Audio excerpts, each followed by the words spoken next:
Welcome to P3D. We are excited to announce a whole range of new features in our latest release. First of all, we have introduced animations and animation control. Let me show you a quick example of how to control animations in this awesome 3D model of a Tesla Cybertruck. First of all, in the main Animation Settings tab, you can see the available animations in this list, and enable or disable them by clicking the small eye icons. You can also get the animation to loop or play only once by clicking this menu. Once you have set the animation settings for the scene, you can select this Tag tab to link other animations to clickable hotspot buttons. See, for example, how clicking this tab will open the trunk of the Cybertruck. As you can see, the hotspot can have nested hotspots that only appear when the parent hotspot is clicked. This can be used to organize the hotspots and actions in a structured way.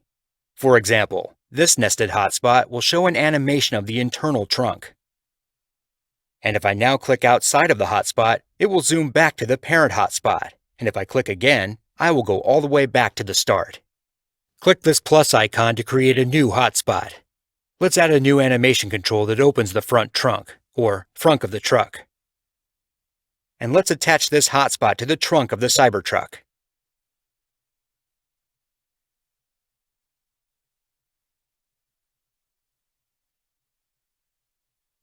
Then you select a so-called focus action from the list, which is the animation that will happen when the hotspot button is clicked. You can also select a leave action, which is the action that happens when you click away from the hotspot, for example, on another hotspot or anywhere on the screen. In this case, I will select the same animation but in reverse by adding a speed of -1. And then I can set the focus point of the hotspot, which is where the camera will zoom to when the hotspot is clicked.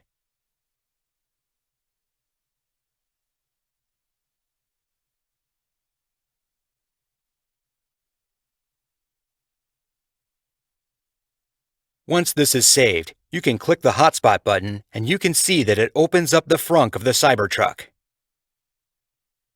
And if I click outside the hotspot, it will close again. Now let's add a YouTube video into the description of the hotspot. You can use the markdown syntax to customize the link name like this.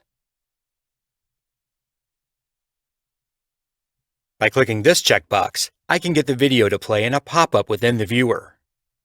The video is now visible when I click this link in the hotspot description.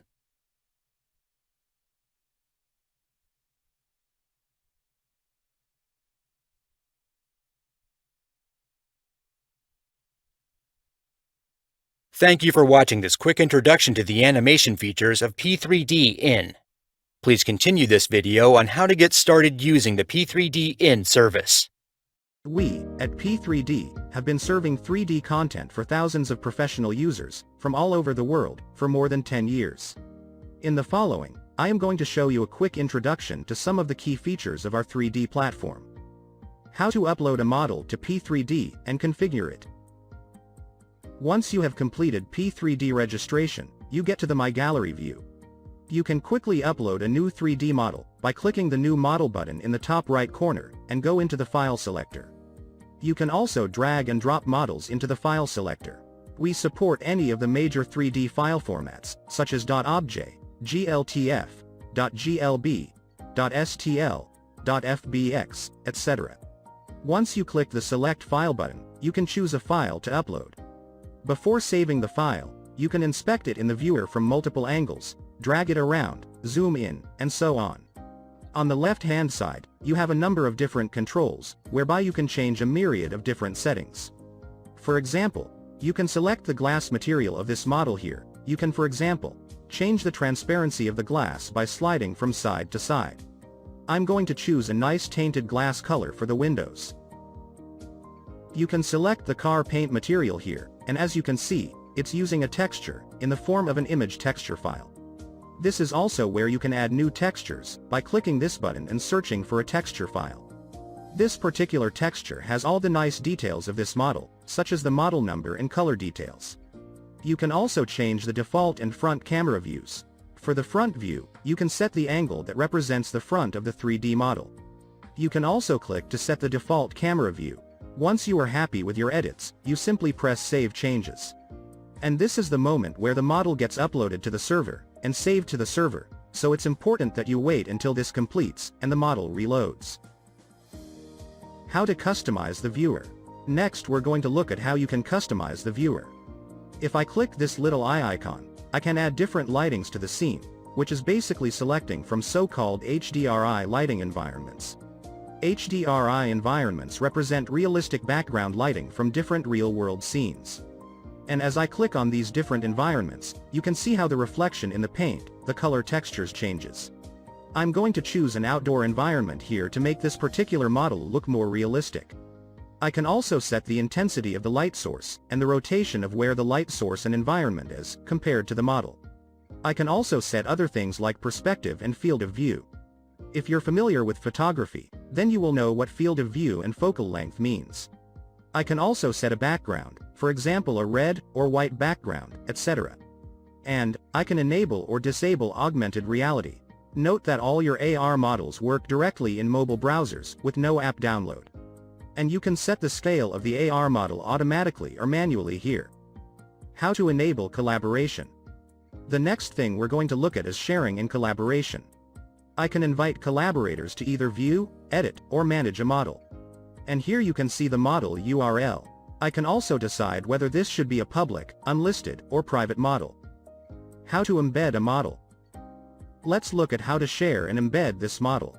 So, by clicking on this little share icon, you can basically share by copying the link of the model, or by generating a Facebook, Twitter, or Microsoft Teams embed.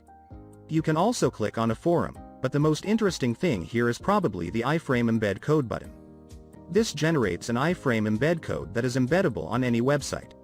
And as you can see, it has the URL of the model, with a small e, added in front of the URL. I can change things like what to show in the controls by clicking these different buttons.